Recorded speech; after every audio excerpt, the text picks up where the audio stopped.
All right, so this is the week 3 hand and wrist video quiz. So to start, in anatomical position, so that you can see on the radius here, this is the radial styloid, so this is going to be on the thumb side. Next, we'll move into all of the carpal bones in here. All right, so with the carpal bones, we have the first phalange here, the thumb, and then that articulates with the trapezium. So moving laterally across the carpals, we have the trapezoid, the capitate, the hamate, and then kind of more distally up towards the wrist, we have the triquetrum, the lunate, and then the scaphoid. And then if we go from the palmar view, the pisiform is going to be more visible from this side than from the dorsal view. So continuing on with the bones of the hand, so this is the second portion of the metacarpal here on phalange 2, and then as we keep moving over to the fourth one, this here is the phalanx. There are 3 portions, the proximal, middle, and then the distal portion of that fourth phalanx.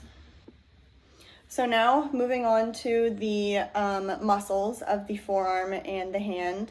We'll start with the flexor carpi ulnaris. So it has an origin point of the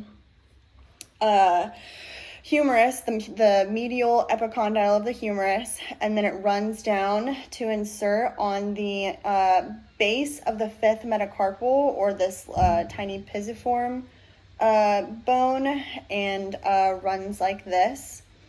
Next, we move into the extensor carpi radialis longus.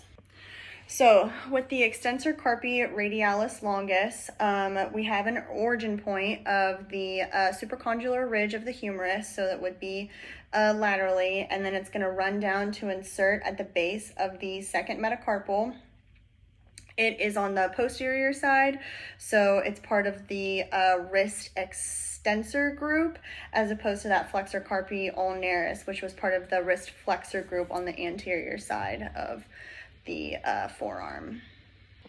So continuing on with some of the muscles, one that can be viewed from the posterior side here would be the extensor indicus. So it originates in the distal portion of the ulna, right on the base there, and then it will insert on the distal portion of the 2nd phalanx, the 2nd finger, in pointer finger.